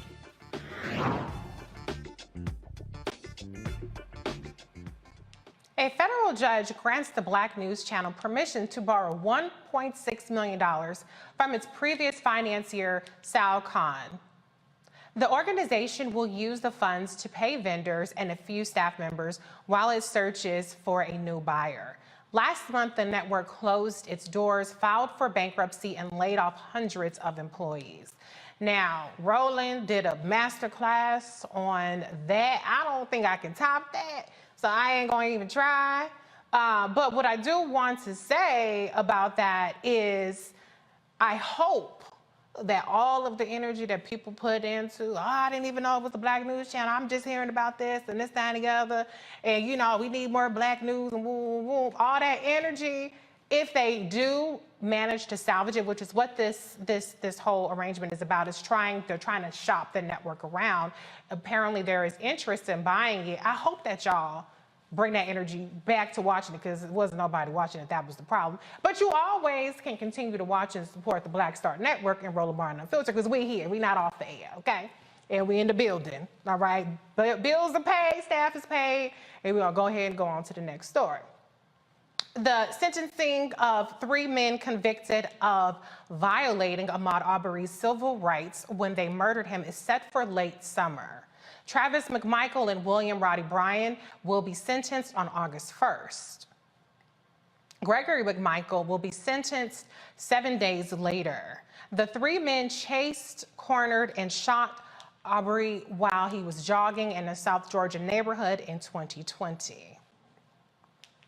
I'm going to go to the panel just real quick on this story because, you know, one of the things that was really interesting about the sentencing, right, was that that Ahmaud Arbery's family, they were against the original plea deal because they wanted as harsh conditions as possible, justifiably so. I would too. I would be like, fry them if I were them. And so they really did not want to see them serve what they consider to be easier time at federal prison first. So I don't know. And Dr. Carr, I'm just curious if you would happen to know the answer to this. Would the judge on their own volition be able to determine where the time is served first? Or do you think that in this kind of case, they probably would adhere to the family's wishes and take that into account with sentencing? I'm not sure off the top of my head, Reese, but I think that, I mean, judges have wide latitude. I'm not sure that the Department of Corrections wouldn't step in. And there's probably a kind of pro forma schedule of where folks who are convicted of these types of offenses are sentenced. But, you know, to what you raise, it's difficult because going back to the first story you covered in Florida, one of the fundamental challenges we have is gaining a better understanding of the system we live in. To even expect that the Department of Justice should prosecute and that somehow there will be more justice dispensed if a plea deal wasn't arranged, I think that kind of bespeaks a faith in a system. Now, I don't want to say a faith, that's too strong. A belief that somehow a systemic approach is more corrective than the one that was being pursued by the people who work inside the system. I mean, it's a helpless dilemma. And let's just say you put them in the worst conditions possible. That's still not going to bring young Ahmaud Arbery back. So, yeah, but I do think the judges have wide discretion in this regard. So we'll just have to see where they first serve their sentence. Yeah, definitely. Well, the good news, I consider it to be good news, is they're going to be in jail for a long ass time. So whatever the situation may be, they're going to end up in jail. Crystal, your quick reaction to the sentencing news that we're hearing about. Well, I hope that they, you know, get the longest sentence possible. And I just want, you know, the viewers to not forget that, you know, this plea deal was not even widely publicized. This was something that was really kind of secretive in that the family was really outright and forthcoming and pushing this into the forefront. And the question that's so frustrating about this whole sentencing in this case is, how were they even given a plea deal? How? In what courtroom in America would they be even given the opportunity to plea out something so egregious, so vile in this kind of, you know, case and instance? And so, you know, the whole courtroom, the prosecution, the, you know, attorneys, the defense attorneys, all of them have some level of guilt on their hands when it comes to the handling of this case, only because there have been, you know, cause of activism, the family who has been very, you know, paying upfront and paying attention and really keeping, you know, the media abreast of what's happening. Are we now seeing, you know, this sentencing and what's going to happen with it? But I absolutely believe and hope that these three men get the toughest sentence possible for this senseless killing. And ultimately, as Dr. Carr stated, it does not bring Ahmaud Arbery back, but it does, you know, allow folks to sleep a little bit easier knowing that you cannot just run around shooting and killing innocent Black bodies in this country and getting to walk away and plea your way out of a case like this. Definitely, I completely agree with you. But I will say, I think to the credit of the prosecution, they did get a conviction, which I think with Black folks, regardless of the evidence, regardless of open and shut case, we just saw with the young boy, that's misinformation, a video that we could see with our own eyes. We still hold our breath in these cases, and sometimes they don't end up in, a lot of times actually, they don't end up in conviction. So I think it was important that the family of Ahmaud Arbery got the conviction in court that they were looking for. To your point, Crystal, they did not want the plea deal. But I also think that, you know, like I said, I did just say that they're going to be in jail no matter what. But Dr. Rock, I do think it's important because you don't always get the state conviction. And so you do have to sometimes rely on these federal charges. So do you expect that the sentencing will set the tone or kind of, you know, send a warning shot to people that regardless of what happens at the state level, you will be held accountable at the federal level if you violate civil rights the way that they did for Ahmaud Arbery? Yeah, Reese, I think that's an important question, but I don't have a lot of faith in the system, right? And I'm going to tell you why. First of all, I hope that after August, this brings some kind of peace to the family, right? And because they've consistently, you know, advocated, kept this memory alive because after this tragic murder. So one of the things I want to highlight is in terms of the system, Reese, is they almost got away with it. Yeah. Right? I think You're right. I think that's one of the things that's really important. They nearly got away with it. And if there wasn't more attention brought regionally in the state of Georgia and also nationally, that they would have gotten away with it. This travesty, this murder. So, like I said, first of all, I hope that it brings the family peace. But for me, justice is that we don't have any conversations about stories like this anymore, right? Because this is very easy. It could be me or someone else I care about or someone else that we read about. And so justice in America is that Black folks don't have to constantly deal with these kind of situations, and that we can be free and live peacefully and not have to worry about where our driver's license is every time we're in the car or when we're going for a jog, not have to look over our shoulders to worry if someone's going to grab us and end our lives. And I think that's what's really important. Obviously, like I said, it's great that the state got, you know, a conviction. It was happening at the federal level. But more than anything, Black people deserve peace and joy and need to live their lives peacefully. Well, we can dream. I have a dream that one day that will be true. I can't fill in the blank on the rest of it, but I have a dream. But dreams deferred on this next story because the brother is same old shit. The brother and sister-in-law of former First Lady Michelle Obama are suing an elite private school in Wisconsin alleging racial discrimination against their sons. Craig and Kelly Robinson say the University School of Milwaukee expelled their sons after the couple raised concerns about the treatment of students of color. The couple claims the school failed to provide a safe, inclusive learning environment and repeatedly used stereotypical and harmful content in lessons and assignments. Here's how the University School of Milwaukee responded. Today, a former school family filed a lawsuit against USM. The lawsuit alleges that the school's decision to non-renew the enrollment of the family's 2 children constituted an effort to retaliate against the family for raising concerns about the treatment of students of color and underrepresented students. The former school family has also been in contact with media to discuss their legal case. We regard highly the privacy and confidentiality of our community members, and we cannot comment on the specifics of matters involving threatened or pending litigation. However, we can tell you that USM's enrollment decisions had nothing to do with complaints of inequity or discrimination, and we intend to vigorously defend the school against any claim to the contrary. Since going public, more families have corroborated the Robinsons' claim of discriminatory practices by the school. Okay, now, here's the thing. I don't believe a damn word they said, because if you are treating the kids of the former First Lady's brother-in-law like that, oh, you for damn sure treating the Black kids and the underrepresented kids who don't have any power like crap at that school. You're definitely doing stuff you ain't got no business doing.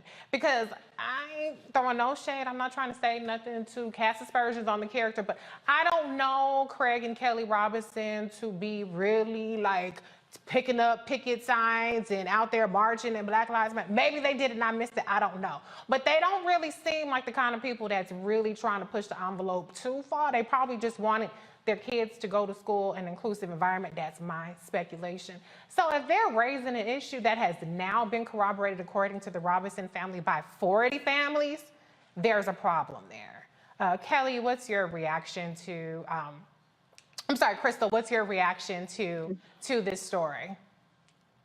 Well, I think that they are using their means and their access to, privilege and political office to highlight this discrimination case. And that's what it sounds like it is.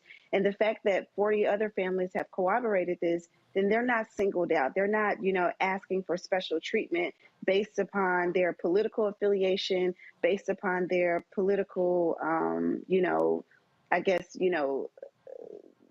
their political affiliation with the former president of the United States. And so I think that, any family who has experienced any form of discrimination by any university, any institution, are well within their rights to sue and pursue legal action. And that seems that that's what this case is about, and that's what they're doing. I think the school is obviously embarrassed, not only because, there's legal action being taken against them, but also because of the celebrity associated with this case, in that this is the brother of the former president, or brother-in-law of the former president of the United States and First Lady of the United States. And so it just adds a level of awareness and of heightened, scrutiny and security around this. But I think that they should sue, make sure that other families have voice in this lawsuit as well, and let this university know that they cannot take these kinds of actions in the future and be able to sweep it under the rug. I agree. I'm a firm believer in Black people being more litigious, okay? Call the manager, sue somebody, get some coin if you're being discriminated against, especially if you have the means. Leave a bad review. Hello. Whatever you got to do. Okay. All of that. Better Business Bureau, whatever it is you got to do to spread the word, do that, okay? But Dr. Carr, what is your take, though? I mean, several of the families just took their kids out of the school. Do you think that there is a forcing mechanism for an elite institution like this to really to change their ways? Or, I mean, I'm not saying they shouldn't sue. I'm not saying that they shouldn't draw attention to it, but you from the illustrious Howard, and I'm just curious if you think that that's even like something that could even be forced, given your experience in education. Oh man, Reese, that's a hell of a question. We just wrapped for the semester at the law school this week. My last class was last night, and we actually talked about First Amendment rights and protections in schools. And ironically, the two institutions where you find fewer constitutional guarantees are schools and prisons. There's a lot more leeway given to prison superintendents and to school principals and attendants when it comes to children. Now, that having been said, there's even more leeway when you're talking about private institutions. So no, there's no incentive for the University School of Milwaukee to do anything. I mean, they're in Wisconsin, after all, where the white nationalist party is running rampant over the law and in the legislature. This might actually heighten their reputation. If you look at their website, I didn't see but one Black person, and he was an alum. You got about 1,000 students there. It costs $30,000 a year to go to school there. And and it was such a pleasure to see you last Friday when we were at the African American Museum celebrating Jackie Robinson. And one of the things Jackie Robinson said when he almost he had to hold himself back from beating the tar out of a cop on 125th Street.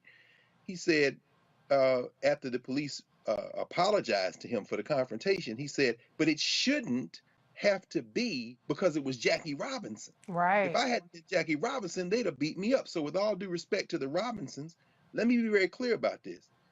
Their children who this private school said we can no longer associate with your family. Their children who they sent a letter home to their parents and said you didn't demonstrate respect for our expertise and you didn't treat them in respectful and trustworthy, fair and kind manner.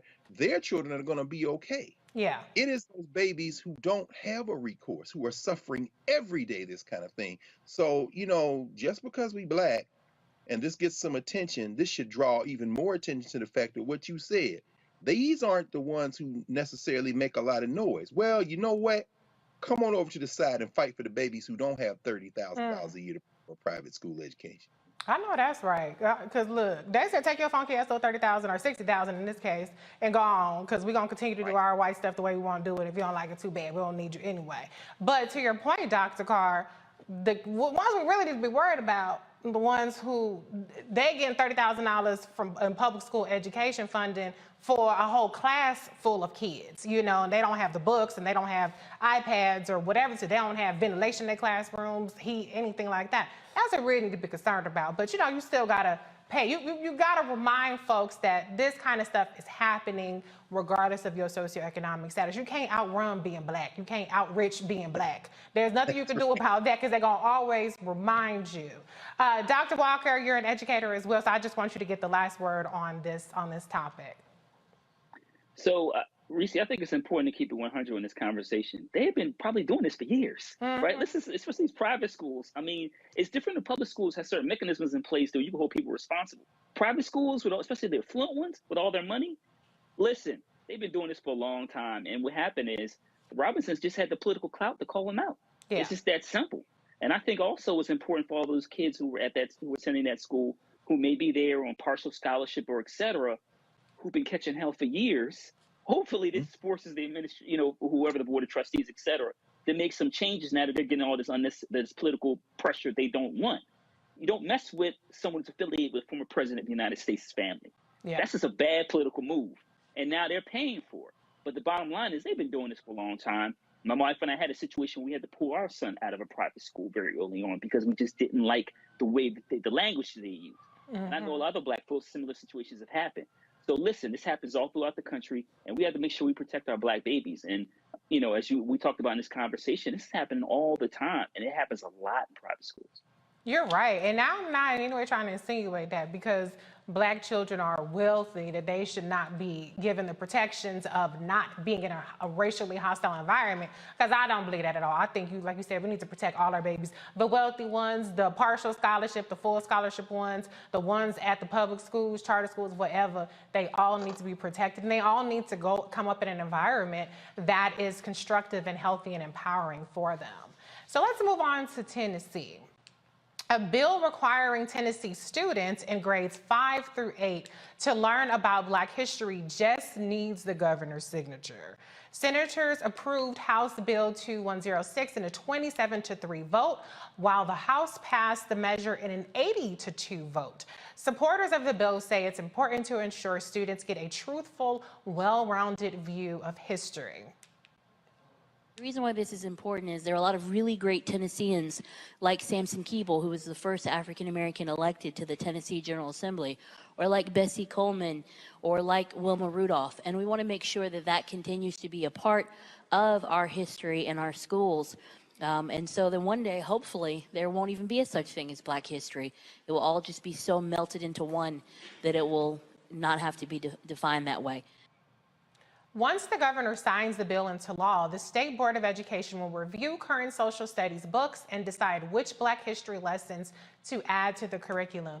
That is, if he signs the bill. I didn't see a statement one way or another, so hopefully all of the hard work that it took to get there, there had been some failed attempts to get this kind of Black history added to the curriculum.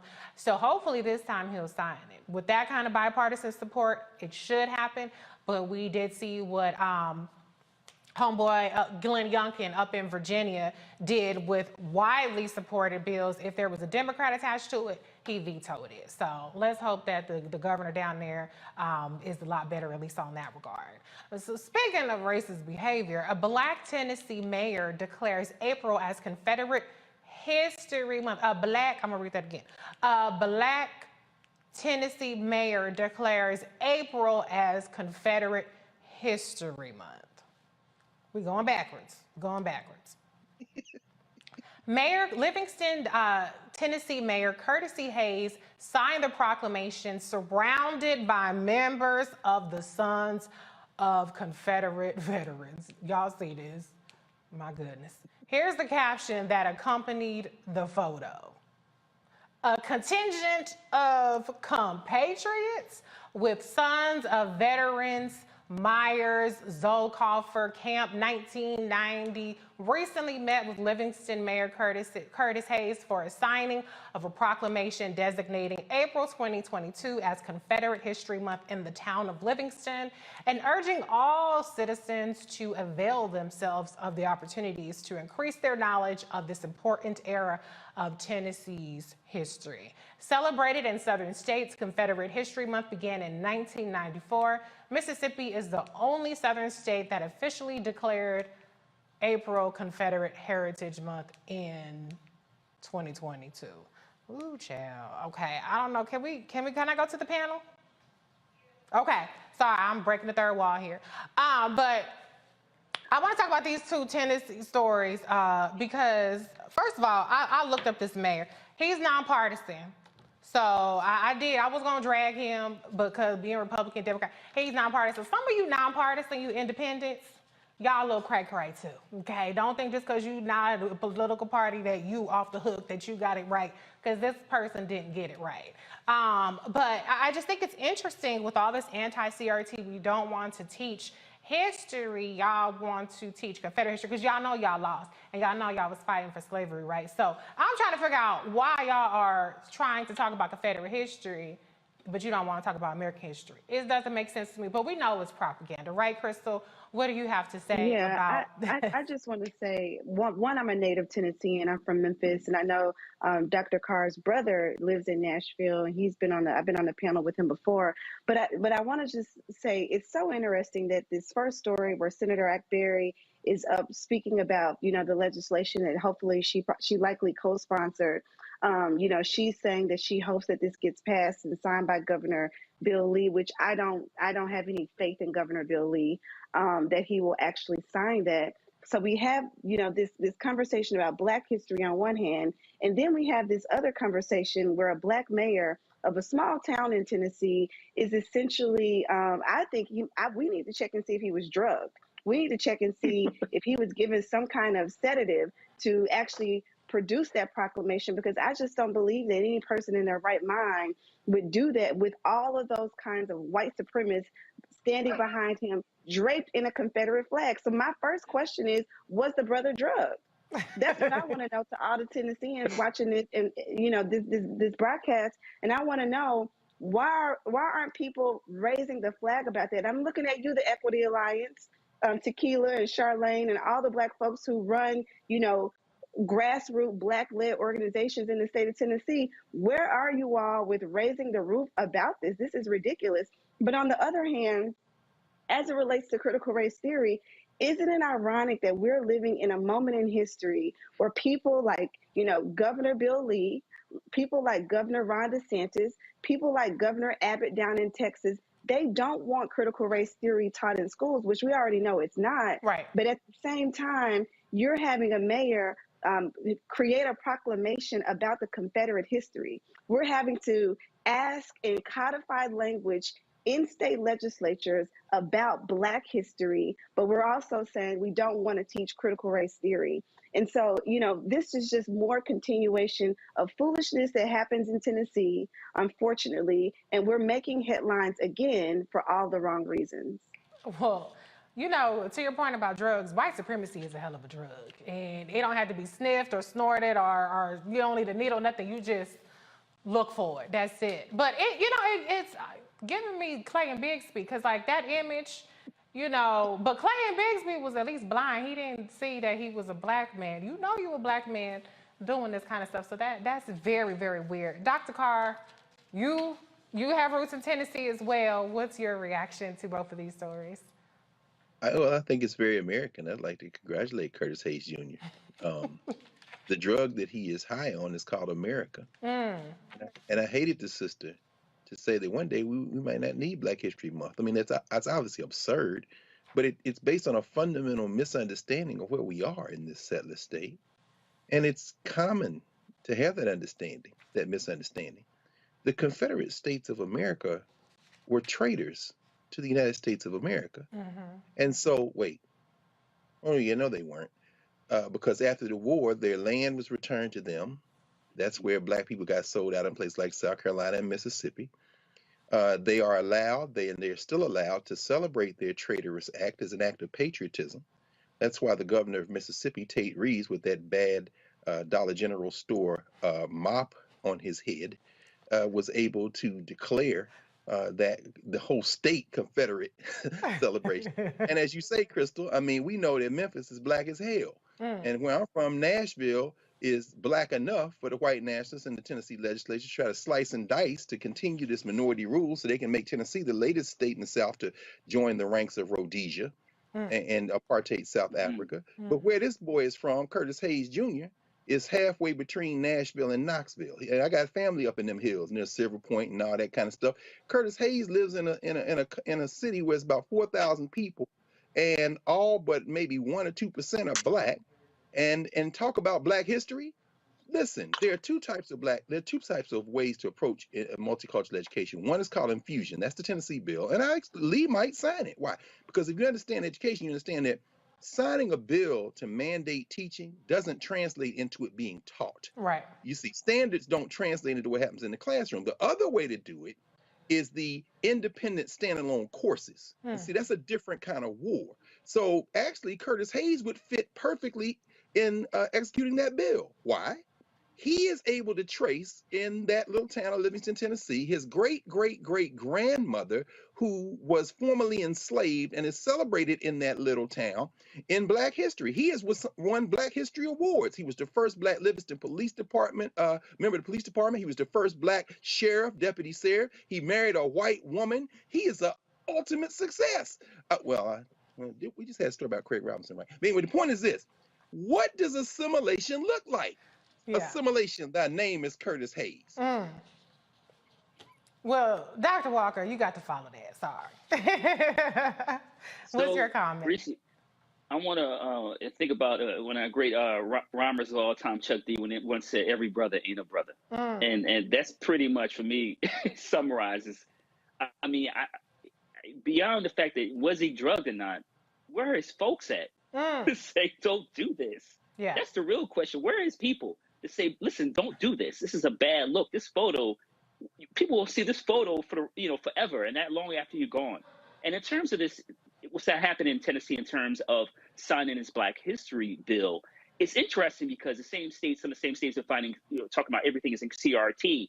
I always feel like even if the bill is signed, somehow it's been voided because we say we can't talk about this because it's CRT and not Black history. Yeah. Right? It's just this weird contradiction in terms of what Dr. Carr talked about. And when it relates to race and how this United States, this country understands it, because it's either black or white. It's not nuances in terms of race. So I don't know. Tennessee is getting like, where I'm in Florida and losing his mind and doing things that don't make any sense. So like I said, but no shout out to the folks who didn't tell their brother not to sign that bill. His people didn't sit down and had a conversation with him. But hopefully he gets. I don't know if he gets invited to summertime. He may not even get invited to the picnic. So. Yeah, like you said, where are his people at? Maybe his people need to be talked. They need to find the people for those people too, because maybe all y'all crazy. Because something is definitely not clicking over there. He was drugged. I'm convinced he was drugged. I'm convinced. Crystal is giving him the benefit of the doubt. That man was drugged. No Christmas dinner for him. You see, it's just because this man been the mayor of that little town since 2006. He was 31 years old. Yeah. He was raised in a majority white. In other words, this raises the deeper question. What does it mean, if anything, to be Black? I don't even know. If we don't have a common definition, we can't get mad at him. He was groomed to do exactly what he's doing. He's a signing pen for the Confederate States of America. He was groomed for that. I'm embarrassed today for the state of Tennessee.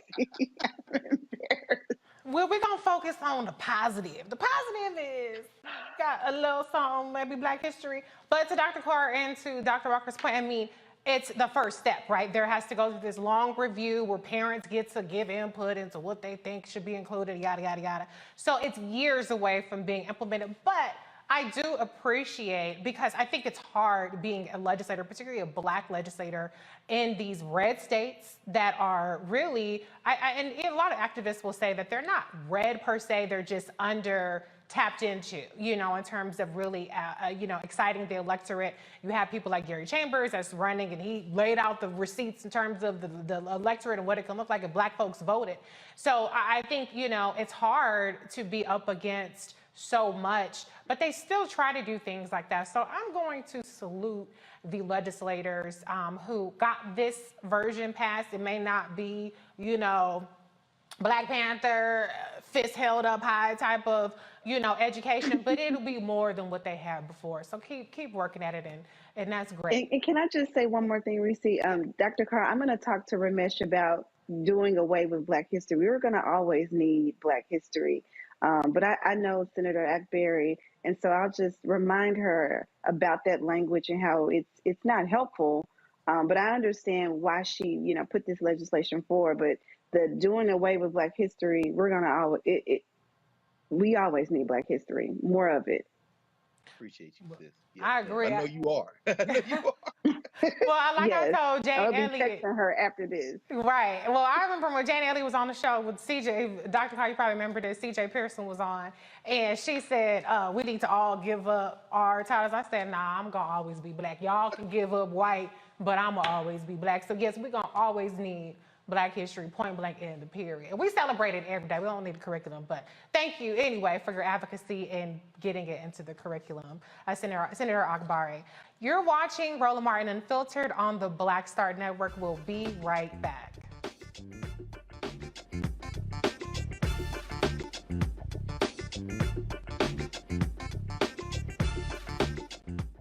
I'm Dr. Jackie, and on A Balanced Life, it takes a village to raise a child, and truer words have never been spoken. If you're raising a child, you know that it's a blessed challenge like no other.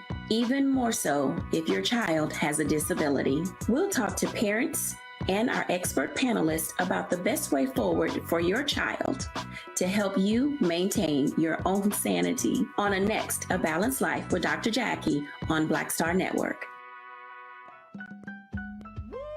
We're all impacted by the culture, whether we know it or not. From politics to music and entertainment, it's a huge part of our lives, and we're going to talk about it every day right here on The Culture with me, Faraji Muhammad, only on the Black Star Network. I'm Angie Stone. Hi, I'm Teresa Griffin. Oh, Roland.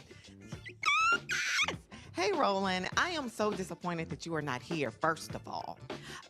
Where's our dance? It's like we get a dance in every time I see you. And so now you're not here for me to dance with, sir. You and your ascot. I need it. I need that in my life right now. Okay, I love you, Roland. What's up? I'm Lance Gross, and you're watching Roland Martin Unfiltered.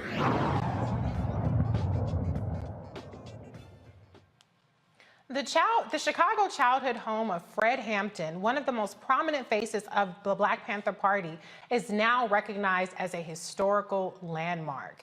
Hampton's son and mother spearheaded the Save the Hampton House initiative connected to the film Judas and the Black Messiah, about Hampton and his death. The Black Panther Party leader was shot in his Chicago home in 1969 while police were executing a search warrant. I'm going to go to the panelists, our last story of the night. Dr. Carr, I'm going to start off with you. You know, I think it's interesting that this is tied, or this push is tied to Judas and the Black Messiah, which was a very successful, in some cases, Oscar-winning film. I'm sure that the advocacy long existed, but what do you think about just how there's this commercialization and there's this profit that's made, but there's still unfinished business behind these stories that are being told and really, I don't want to say glamorized because it wasn't glamorized, but being told by Hollywood. What's your take on that? I'm against all of them, of course, but because it's Hollywood, they're there for profit. However, if we can leverage that visibility to get some things done that benefit our community, then we have to take our victories where we can find them. And by the way, you've done an incredible job tonight, as always, when you sit in for Roland, but you're underscoring the point that this is why this platform is so important. Sure, BNC, maybe it'll be bought, maybe it'll be, but nothing is like independent institutions. The Judas and the Black Messiah film had a number of flaws in it, but it was also supported by Fred Hampton Jr. and the family, in part because it did allow this. Now that house there, you know, it's important to understand that Fred Hampton's mother babysat for Emmett Till. They all grew up in the same community. But that story is not going to make it to CNN or MSNBC. That story is being told right here on in our platform here in Black Star Network. And that allows us to continue to fight so that when there is a moment when Hollywood says we can make some money off this, there will be people around who can force Hollywood a little bit closer to the type of things we need. And this is a victory today. We can't say so. You know, victory to Fred Hampton's widow, Mom and Jerry, victory to Fred Hampton Jr. and to everyone, and to his mother and his siblings, his family, because this is a victory for Black people. So it's a good thing, I think. I agree with you, Dr. Carr. I mean, we got to take our victories, how they come about, when they come about, because we don't get as many of them as we need to. Crystal, your reaction to this story? Yeah, I tend to agree with, much of what Dr. Carr just stated, that this is a victory. I think, the movie definitely highlighted what many in America did not know, but many Black people had already known. And if you attended at HBCU like I did, like Howard University, the illustrious, you were, taught about Fred Hampton. But even when you grow up in Black cities like Memphis and Chicago and many other cities across this country, we know our history, but we don't have our history shown and highlighted in Hollywood. We don't have historic landmarks like his house preserved in the fabric of Black culture in this country. And so when we have an opportunity to have this done, we absolutely need to celebrate it. It may not be in the way that we wanted it to we may not have arrived here in the way that we really wished, but at least it's being celebrated. At least people on a national scale are recognizing this. And so I'm happy that this is a win not only for the family and for the city of Chicago, but also for Black culture and Black preservation. You're so right about it being a win for the culture and Black preservation. And Dr. Walker, you'll get the last word on this. One thing that, I don't want to say all the white folks, but let's talk about the Confederate people, right?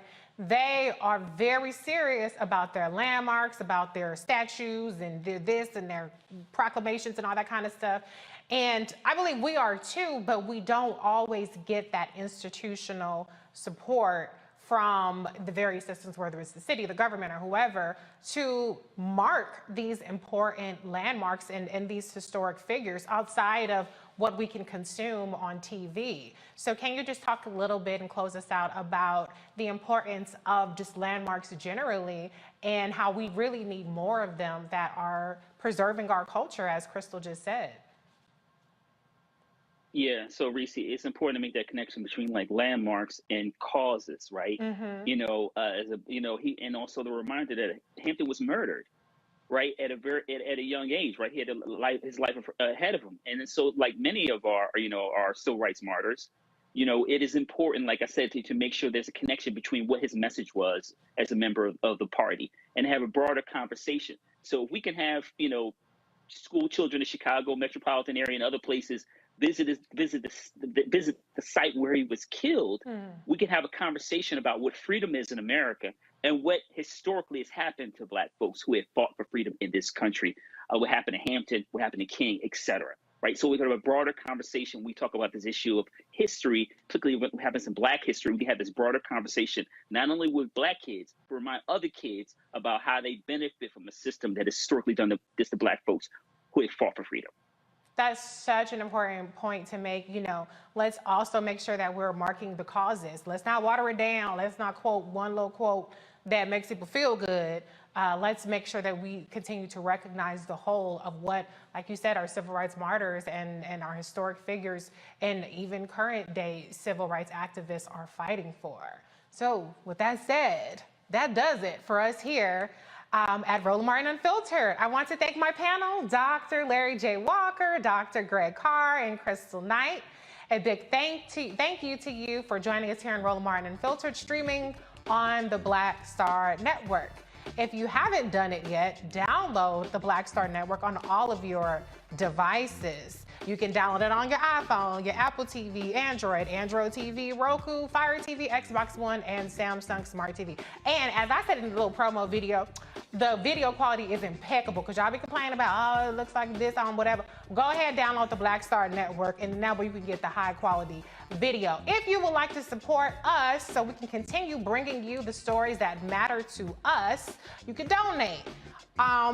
For the address, if you want to send a check, some of y'all still sending checks, money orders. Maybe, I don't know if you can do checks, but do a money order. P.O. Box 57196, Washington, D.C. 20037-0196, or Cash App. Pay attention to the graphics. Don't get it wrong. There's some scammers out there trying to get your money. It's not going to Roland if it doesn't have these specific things on it. So Cash App is $RM Unfiltered, PayPal Roland Martin Unfiltered, Venmo RM Unfiltered, Zelle Roland@RolandSMartin.com. Okay? I am Reese Colbert. Roland will be back tomorrow. Have a great night. Holla!